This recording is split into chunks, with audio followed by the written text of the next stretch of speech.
Rave in the Redwoods, Infinite Warfare's second DLC, and probably the most underrated map in all of Call of Duty Zombies. This map was heavily overshadowed by Zombies in Spaceland, and with Zombie Chronicles from Black Ops 3, that was at first a rumor going on, but was later confirmed in JC Backfire's video where Jason Blundell told him that it was for real. Now, a lot of people in the zombie community could say that they enjoy maps like Origins, Mob of the Dead, Der Eisendrache, and Shadows of Evil, but will also have a map that they enjoy even if the community doesn't enjoy it as much. Rave in the Redwoods is that map to me that makes me put it with all the greatest zombie maps, and I just can't tell you exactly why. Might have been the story of Infinite Warfare started getting really good in Rave in the Redwoods, or maybe the crossbows, which were awesome, or maybe it was just the atmosphere of the map, maybe the music, Kevin Smith being a special guest of the map, or just maybe all of it.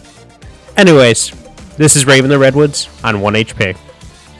This is my second map that I did on 1 HP from Infinite Warfare, so if you have not watched my Attack of the Radioactive Thing 1 HP video, I highly suggest watching it. So in Infinite Warfare, in order for me to get 1 HP, I use a cheat engine so that I can put a code script in to be able to change my health. I would like to thank the code script creator, Mr. Risk, as they have helped make this video possible. Before I show what I did in game, I want to say sorry, as if you haven't seen my Attack of the Radioactive Thing video, which you should, basically throughout my game, you will see a red screen throughout the whole duration of the video. It does look annoying to look at, and trust me, it sucks trying to play with it. The last piece of information I wanted to give before starting the game is that, just like with my other videos, I only use either classic gobblegums or fake cards, in this case fake cards, since I think playing with fortune cards is a little too easy. In this game, I use Scope Dollars, Shop Class, Timely Torment, Best for Last, and 5-second Muscle. Alright, enough of the pre-game stuff, let's get right into the game. On round 1, I started this round by punching 2 of the zombies to immediately open up the first barricade by the fireplace. The reason for that was to go for this challenge right here, where you have to melee 15 zombies to get the rewind grenade. So for the rest of round 1, it was just meleeing the remaining zombies, which gives me enough money to buy the M1, which will be very helpful later on. Round 2 was just going around to melee all the zombies in the map again. I always go for one shot in the leg with the M1, and then melee them to save myself from having to melee them twice. Now on round 3, this is where I start moving towards the mess hall to finish my last few melees for the challenge complete. In this game, I did forget to pick up the boat part in the mess hall, so I did have to come back for it later on. But now, I could use my first fake card, Scope Dollars, to help me open up the map. The good thing about Scope Dollars is that if you get a collateral kill with a sniper rifle, in this case the M1, it will only use up one slot of Scope Dollars and you will get $300 for each kill that I get. There were some moments where I was able to get $600 and $900 just off of the collaterals. When I was done with going for collaterals, I had about $5,000 to spend, so I started opening up towards the cabins. I was able to find the wolf statue, which surprisingly was really helpful later on, and the owl statue right in the mines, which gives me the 2 bows that I wanted from the start. Now I can turn on the power and get some extra money from the spinning zombie, which I think is a cool addition to the map. Since I don't have enough money to open up much more of the map, I ended round 3. Round 4, I was able to open up towards the recreational area so that I could put my wolf and owl statues on top of the stereo systems. I have to injure zombies to the point where they are almost dead so that they can turn into a fireball to power up the 2 statues that I placed. While I was doing that, I used my second fake card, Shop Class, for the extra $200. The recreational area is also where I picked up my first boat part of 3 that I will need to get to Turtle Island. What was good about this round was that I was able to finish filling up the 2 statues with souls so that I could immediately go for the boat ride. I did need to pick up the last 2 parts, which I picked up along the way, which one of them is in the same room as Tough Enough, and the other is right in the mess hall where I forgot to pick it up before. Now I can open up this barricade right here to go straight to the boat. Before the boat, there was a reel to pack a punch, so I made sure to pick up that before I go on the nice relaxing boat ride. Once I get to Turtle Island, I go straight up to Kevin Smith to talk with him, pick up a sausage, and pick up the last reel I need for the pack-a-punch. Then I can zipline back to the beach so that I can move on to the next step, which is getting the Vlag crossbow. For this, I need to use my nice brown baggie, which is totally not filled with LSD, so that I can go around and throw my sausage at 3 deer heads. Well, I could have said that a little better, but the deer heads are in spawn, in the mess hall, and in one of the cabins near where I picked up the wolf statue. I have to now shoot the deer, which gives me the symbol for me to collect. Once I get all 3, then I can go back to spawn at these locks and unlock them for the Vlad crossbow. The next step was actually really difficult, as now I needed to get my upgraded bows. So first I had to go get Bomb Stopper, since the Vlad acts like an explosive weapon, and I also got Up and Atoms at this point in case I go down. This step took me a while because of finding a good way of getting kills for the upgraded crossbows. It also doesn't help that the place that I placed the 2 statues is very small and zombies come from every single direction, so that's why I had to find a good position to train so that I could bring the zombies over towards the 2 statues. After a lot of trial and error, I found a good solution to this step. I started right by the mess hall to train up all the zombies and slowly made my way back towards the 2 statues to fill them up kinda easily. But the good thing about this area is now I can pick up that wolf and owl variants, so now I can be able to move on to the actual Easter egg on the map. Since I talked to Kevin back in the island, I could pick up my first piece of the photo right in the recreational area behind the big metal statue. With this piece of the photo, I go over to the Thunderbird Amphitheater to start my first soul collection. The soul collection is a little strange, as rather than getting kills to fill up the picture, I need to shoot the arms of a zombie for a soul. This one can be tricky, but I was able to fill it up with enough arms with the NV4 I bought from the wall. Once there is enough souls, now I can attack the slasher where I constantly hit him with the acid rain or the owl crossbow variant.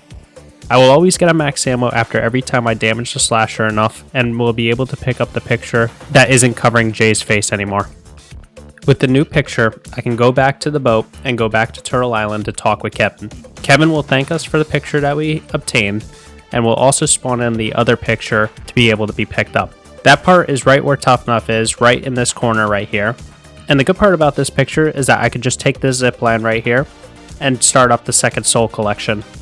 I wanted to switch out the NV4 with the Reaver, since this is the best weapon to get zombie legs with. Once the second soul collection started, I needed to go for legs, which is probably the easiest one to do. Then there will be a prompt to be able to fight the slasher again, and it's the same process as the Thunderbird Amphitheater area, where I just use acid rain to damage the slasher. Once the slasher disappears, I can get the max ammo to pick up the second recovered picture piece. Now I can go back on a nice boat ride back to Turtle Island to talk with Kevin one last time before the boss fight, so that I can pick up the skull right in the power room with the pile of bones lying here. Same process as before, but now I go to the beach to do the last soul collection. For the last one, I have to go for headshots, so it wasn't too hard at all, but it's again the same process. Wait for the orb to show up and pick it up, and then kill the slasher with the overpowered crossbow. This will give me the last max ammo and also the last part for Kevin once I activate the boat ride with him. Now I just have to set up for the boss fight. This took from rounds 8 through 15, where I had to get a lot of money for the 5 perks I wanted, and also the double pack-a-punch, the Type 2. So let's talk about the perks I have. The first one was Up and Atoms, because it's obvious that I wanted to have a second chance if anything does happen, which, spoiler alert, there is something that happens. The second being Quickies for faster reload. It is super helpful when shooting the bow faster in tense situations. The third is Racing Stripes, since I didn't want to be too slow for the zombies to reach up to me. The fourth is Bang Bangs, which I think is obvious so I can apply more damage to the slasher for shooting the symbols. And lastly is Meal Munchies, which is the only perk I did not use for Attack of the Radioactive Thing, because 1, Deadeye Dewdrops is not even on the map, and 2, I wanted to bring both the Acid Rain and the Ben Franklin because both do their jobs in the boss fight effectively. Once I had everything, I was able to go into the boss fight, so I interacted with this light right here and went to the boat where Kevin was waiting for me. Then a not so nice boat ride where Kevin learns about his friend's fate and starts freaking out, causing him to become the Super Slasher.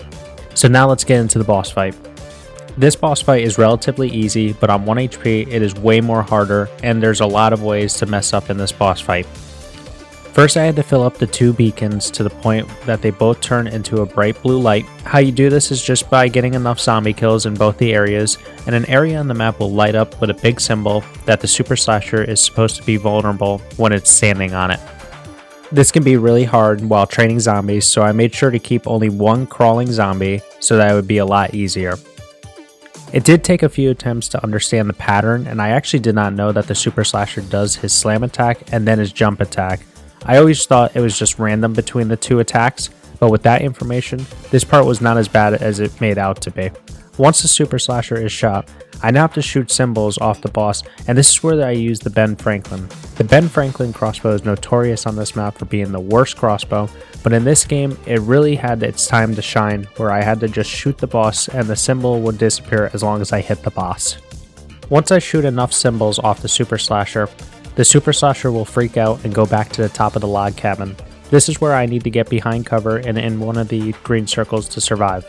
If I leave the green area, I will instantly get sent to the Afterlife arcade, but all I had to do was just keep shooting my acid rain to keep the skeletons out. I just had to keep waiting until I went back into Rave vision and do the same process all over again. First, it's filling up the 2 soul beacons again. Once I do that, it's now finding the symbol so that I can get the Super Slasher to be vulnerable, shooting more symbols with the Ben Franklin, and then standing in the green circle where skeletons come up again. Now I'm on to the final phase of the boss fight, where it starts the same with lighting the 2 soul beacons and bringing the boss towards the symbol to make it vulnerable. Now I'm on to the shooting symbols section, and this is where I take my first down and only down. It was very unfortunate, and now I had to play the game a lot more passively and a little differently than I wanted it to be. I did end up finishing shooting the symbols with the Ben Franklin to be able to put damage into the boss. If I didn't take that down, it would have been a lot easier since I would have used the Shotgun Akimbo variant from the Type 2 to decimate the boss, but since I took that down, I instead fought at long range to avoid another down. It did take a while, but once I got enough damage, I was done with the Easter egg. All that was left was just to pick up the soul key and get the cutscene. Now, that is not the only thing that I did. I wanted to do one last thing on the map, which was only available once you beat the Easter egg. And that is by picking up this weapon right over here called the Smiley and killing the Slasher with his own weapon. This is me being able to defeat the Slasher with the Smiley, which felt pretty good, and then here is myself on the Sasquatchron where one of them was able to dive into me, causing my game to finish. Overall, this map always has a nice fun side to it, which is why Rave in the Redwoods will always be one of my favorite maps of all time. Like I said in the beginning of the video, the raw footage of my gameplay will be in the description if you are curious about the whole gameplay, but little warning is that I never really realized this, but my mic did make a lot of popping noises throughout the gameplay, so I might need to find a new microphone soon if it continues. You can always find my socials down in the description as well, like my Twitch and Discord. Other than that, thank you for taking your time out of your day to come and watch this video. I hope you enjoyed, and please don't forget to like, comment, and even subscribe if you think I deserve it. I'm hoping on completing as many maps as possible on 1 HP, so thanks again for everyone watching, and I will see you all soon.